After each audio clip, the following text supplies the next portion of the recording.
The live TV, सच सबसे आगे। नमस्कार, मैं हूं रंजीत झा और आप देख रहे हैं द लाइव टीवी। प्रचार तंत्र के सहारे अपनी नाकामियों को छिपाने वाले इस भाजपा सरकार के खिलाफ प्रदर्शन शुरू हो चुका है। देश भर में भाजपा के खिलाफ हल्ला बोल शुरू कर दिया गया है, क्योंकि बढ़ती महंगाई और बेरोजगारी ने इस देश की जनता को त्रस्त कर दिया है और इसके लिए सिर्फ और सिर्फ भाजपा सरकार की गलत नीतियां जिम्मेदार हैं। वित्त मंत्री निर्मला सीतारमण के खिलाफ गुस्सा फूटा है और जगह जगह प्रधानमंत्री मोदी के खिलाफ, वित्त मंत्री निर्मला सीतारमण के खिलाफ, इस भाजपा सरकार के खिलाफ प्रदर्शन देखे जा रहे हैं। और इसी कड़ी में निर्मला सीतारमण बुरी तरीके से फंस गई हैं। निर्मला सीतारमण तेलंगाना में थी, दौरे पर थी और वहां से उनका काफिला गुजरने वाला था, तभी इंडियन यूथ कांग्रेस ने जोरदार प्रदर्शन वहां शुरू कर दिया बढ़ती महंगाई और बेरोजगारी के खिलाफ। आप यह वीडियो देख सकते हैं, यहां पर प्रदर्शन किया जा रहा है निर्मला सीतारमण के काफिले के सामने और आनन फानन में पुलिस को बुलाना पड़ा, क्योंकि फाइनेंस मिनिस्टर हैं और ऐसे में यूथ कांग्रेस के प्रदर्शन को देखते हुए पुलिस उन्हें काबू में करने की कोशिश करती दिखाई पड़ी। आप यह वीडियो भी पहले देख लीजिए कि वहां पर क्या स्थिति हो गई थी और कैसे जोरदार प्रदर्शन हुआ था।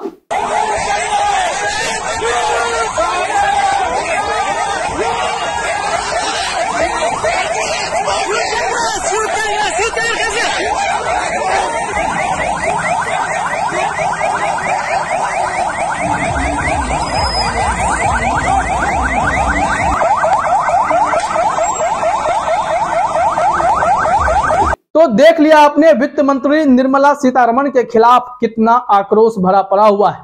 देखिए अपने ट्विटर स्क्रीन पर एक ट्वीट देखिए, उमाशंकर सिंह पत्रकार हैं, उन्होंने लिखा है, महंगाई और बेरोजगारी के खिलाफ तेलंगाना IYC यानी इंडियन यूथ कांग्रेस के कार्यकर्ताओं ने कामरेड्डी जिले के बांसवाड़ा विधानसभा से गुजर रही वित्त मंत्री निर्मला सीतारमण के काफिले के साथ सामने औचक प्रदर्शन किया। पुलिस ने किसी तरह उन पर काबू किया और फिर काफिला आगे बढ़ा। कांग्रेस के साथ साथ आम जनता भी, निर्मला सीतारमण हो, प्रधानमंत्री मोदी हो या भाजपा की सरकार हो, इन सब के गलत नीतियों का विरोध करती दिखाई पड़ती है, क्योंकि महंगाई और बेरोजगारी ने सबके पसीने छुड़ा दिए हैं। आखिर इतनी बढ़ती महंगाई के बीच कोई कैसे इस देश में सरवाइव करेगा, यह भी सवाल उठने लगा है। तभी तो इस वीडियो में आप देख सकते हैं वित्त मंत्री के ऊपर कितनी बड़ी जिम्मेदारी होती है और वह वित्त मंत्री किस काम में व्यस्त हैं, जरा ये भी आपको देखना पड़ेगा। प्रदर्शन क्यों हो रहा है?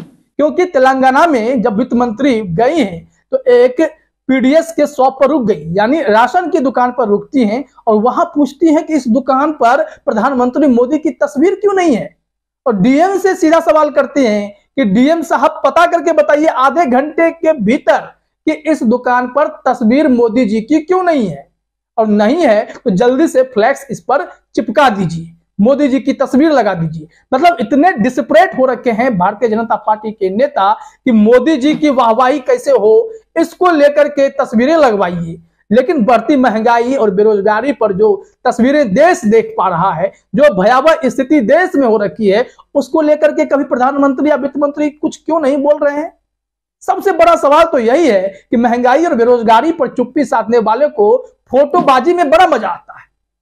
राशन की दुकान पर मोदी जी की तस्वीर लगा दीजिए, झोला दीजिए तो मोदी जी की तस्वीर लगा दीजिए।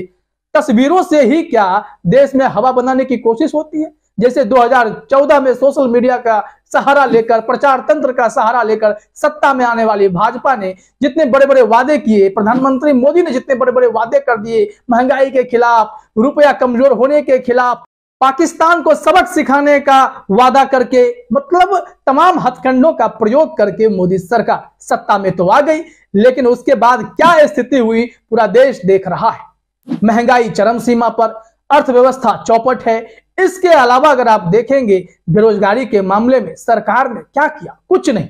बीते 8 सालों का जब हिसाब मांगा गया तो पार्लियामेंट में यह जवाब दिया जाता है कि हमने अभी तक 7 लाख नौकरियां दी हैं।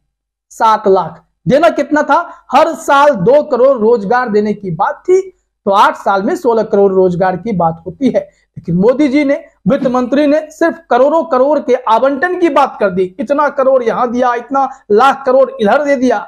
लेकिन फैक्ट यह है कि देश बेरोजगारी से परेशान है, देश बढ़ती महंगाई से परेशान है, क्योंकि कहा जाता है, इसे आरोप लगते हैं कि मोदी जी के करीबी अडानी दुनिया भर में टॉप 3 अरबपति में शामिल हो गए हैं टॉप 3 में। समझ सकते हैं कि 8 सालों में उनकी इतनी संपत्ति बढ़ गई है जितने इससे पहले कभी नहीं बढ़ी। यानी अडानी के लिए तो मोदी जी ने काफी तरक्की किया, मोदी जी ने विकास का अगर काम किया तो शायद गौतम अडानी के लिए ही किया, लेकिन आम जनता के प्रति क्या किया उन्होंने? महंगाई और बेरोजगारी जो अहम मुद्दे होते हैं, इस पर कौन सा काम किया जा रहा है? और इसी के खिलाफ अब देश भर में प्रदर्शन हो रहे हैं। राहुल गांधी हो, सोनिया गांधी हो, प्रियंका गांधी हो, कांग्रेस के तमाम ऐसे नेता हैं जो एकजुट होकर बताने की कोशिश कर रहे हैं कि मोदी सरकार ने महंगाई की चरम सीमा को भी पार कर दिया है।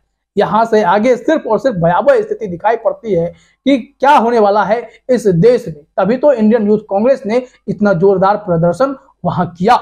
अब जब बात आई है कि मोदी जी के तस्वीर की, तो यहाँ पर एक वीडियो हम आपको और दिखाना चाहते हैं कि गैस सिलेंडर कैसे 1100 रुपए का हो गया, जो इतना महंगा कर दिया गया गैस सिलेंडर। आप आश्चर्य करेंगे कि घर घर में रसोई गैस पहुंचाने का दावा करने वाली या भाजपा सरकार जिस उज्ज्वला योजना का दम भरती है, उस उज्ज्वला योजना की स्थिति क्या है? घरों में सिलेंडर कुर्सी बना पड़ा हुआ है। लोग गैस भराने की क्षमता नहीं रख पाते हैं, क्योंकि आपने अगर एक बार सिलेंडर फ्री में दिया तो दूसरी बार उसको भराएगा कौन? क्योंकि आपने उसकी कीमत 1100 रुपए कर दी है। आप पहले इस वीडियो को देखिए, फिर बताते हैं कि इस पर क्या लिखा गया है।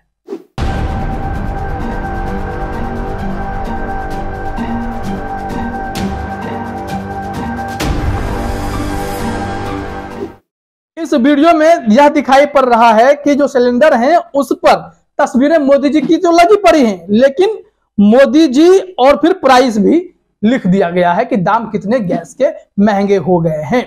और इसी पर है कि ट्वीट जो है, ट्वीट अपने स्क्रीन पर देखिए, you wanted pictures of Modi ji, here you are, Nirmala Sitharaman ji. फिर बाकी लोगों को टैग किया गया है निर्मला सीतारमन को दिखाते हुए कि ये ट्वीट देख लीजिए। मोदी जी की तस्वीर आप ढूंढते हैं ना, राशन पे ना सही सिलेंडर पर है, और सिलेंडर के दाम देख लीजिए। जनसत्ता का ये स्क्रीनशॉट देखिए, इसमें निर्मला सीतारमन लाभार्थियों को समझाते हुए नजर आ रही है कि केंद्र सरकार आपके राशन के लिए क्या सब कर रही है। स्क्रीन पर देखिएगा, वो कहती है कि बिरकुड़ में एक राशन की दुकान पर लाभार्थियों के साथ बातचीत करते हुए उन्होंने कहा कि प्रत्येक किलो राशन में चावल के लिए केंद्र 29 रुपए का भुगतान करता है, जबकि राज्य केवल 4 रुपए और लाभार्थी 1 रुपए का भुगतान करता है। वित्त मंत्री द्वारा पीएम मोदी की फोटो पर सवाल उठाने को लेकर तेलंगाना राष्ट्र समिति सरकार ने निशाना साधा है, और तेलंगाना की सरकार ने स्पष्ट रूप से यह जवाब दे दिया कि मोदी जी की तस्वीर वहां पर क्यों नहीं होनी चाहिए। जरा देखिएगा, कहा गया है कि तेलंगाना के स्वास्थ्य मंत्री टी हरीश राव ने इस मामले में कहा कि राशन की दुकानों में पीएम मोदी की फोटो रखने के लिए वित्त मंत्री का कहना ही अनुचित है। उनके अनुसार केवल 50 से 55% कार्ड धारकों को केंद्र राष्ट्रीय खाद्य सुरक्षा अधिनियम NFSA के तहत हर महीने 3 रुपए प्रति किलोग्राम के हिसाब से 10 किलोग्राम चावल की आपूर्ति करता है। बाकी बचे 45 से 50% कार्ड धारकों के लिए तेलंगाना सरकार की तरफ से अपने खर्च पर आपूर्ति होती है। यानी विवाद में आप यह समझ लीजिए कि सिर्फ और सिर्फ केंद्र सरकार जो है प्रचार तंत्र का सहारा ले रही है, ढिंढोरा पीटती है कि हम राशन आपको फ्री में दे रहे हैं, खाना आपको खिला रहे हैं, मात्र 1 रुपया खर्च करते हैं, 3 रुपया खर्च करते हैं, लेकिन तस्वीर बिल्कुल अलग है। राष्ट्रीय खाद्य सुरक्षा अधिनियम के तहत जो राशन मिलता है उसके लाभुक अलग है, राज्य सरकार जो दे रही है उसके लाभुक अलग है। तो कैसे पीडीएस शॉप पे, डीलर शॉप पे प्रधानमंत्री मोदी की तस्वीर ही लग जानी चाहिए? तेलंगाना सरकार की ही क्यों नहीं लगनी चाहिए? राज्य सरकार की ही क्यों नहीं लगनी चाहिए? आखिर अपने प्रचार के लिए, अपने फायदे के लिए यह सरकार वित्त मंत्री का भी उपयोग करती है, और वित्त मंत्री भी वहां चिल्लाने लगती हैं, डीएम को कहती हैं कि तस्वीर मोदी जी की लगवाइए। यह हास्यास्पद है, और इसी के खिलाफ लोगों का गुस्सा फूटता है कि महंगाई बेरोजगारी की चिंता नहीं, मोदी जी की तस्वीर की चिंता है। सबसे बड़ा सवाल है, और इसी को लेकर यूथ कांग्रेस ने जोरदार प्रदर्शन भी किया, जिसके दायरे में निर्मला सीतारमन घिर गई हैं। फिलहाल इस वीडियो में इतना ही। आप सभी का हमसे जुड़ने के लिए बहुत बहुत धन्यवाद। द लाइव टीवी, सच सबसे आगे।